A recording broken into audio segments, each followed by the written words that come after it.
I have just created something totally illogical.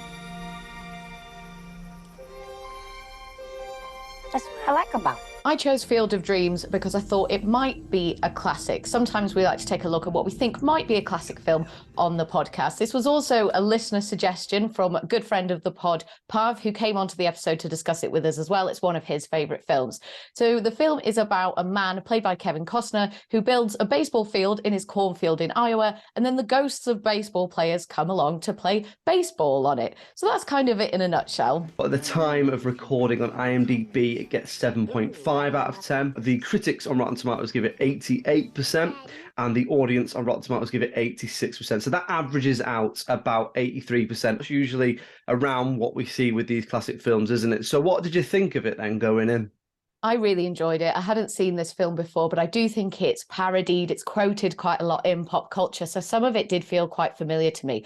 I really loved the story. It felt like quite a unique story, and it was told really beautifully. It's a really interesting blend of genres as well. It's drama, it's comedy, it's sport, and it's fantasy. And I think if I saw that written down on a piece of paper, I'd think there's no chance this would work, but it works really well. And the film does a really good job of making the characters feel endearing very quickly, very early on, without feeling too forced. And I feel like there's a real skill in that. The other thing was I just loved the kind of atmosphere and the ambiance of the whole thing. When we're in the cornfield, on the baseball field, at sunset in Iowa on a hot summer's day, I just felt so content watching it. There's a line in it that says, "Is this heaven? No, it's Iowa." And I, as the viewer, kind of felt that as well, and I wasn't expecting to feel that. Hey, is this heaven?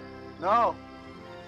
It's Iowa. Similar to you, I hadn't seen it, but I had heard of it, and I knew some of the more famous bits from it. So if you build it, they will come, and all that sort of stuff. It's sort of bled into pop culture, like you say, in that way, which is usually a good sign that something is a classic. It's a really good, almost quintessential blockbuster family film with a really quite a nice message and a nice warm feeling to it. I think there's some good ideas in there around purpose and dealing with grief and building a family and building a life and dealing with loss and that sort of thing. Coming away from it, I do think that this does deserve to be a classic. Like we've said, we went into it and so much of it already felt so familiar, even though we'd never seen it before. So you can really feel the reverberations of this throughout the decades, and that references to it are still made in pop culture today. A lot of the themes in this as well are very timeless, and some still felt so relevant today. And I think that's quite a key feature of films that are deemed classics, because you could watch them in any decade and they still feel relevant to you as a viewer. You know, we both went into this knowing a little bit about it, maybe knowing some of the quotes, some of the themes and some of the plots. So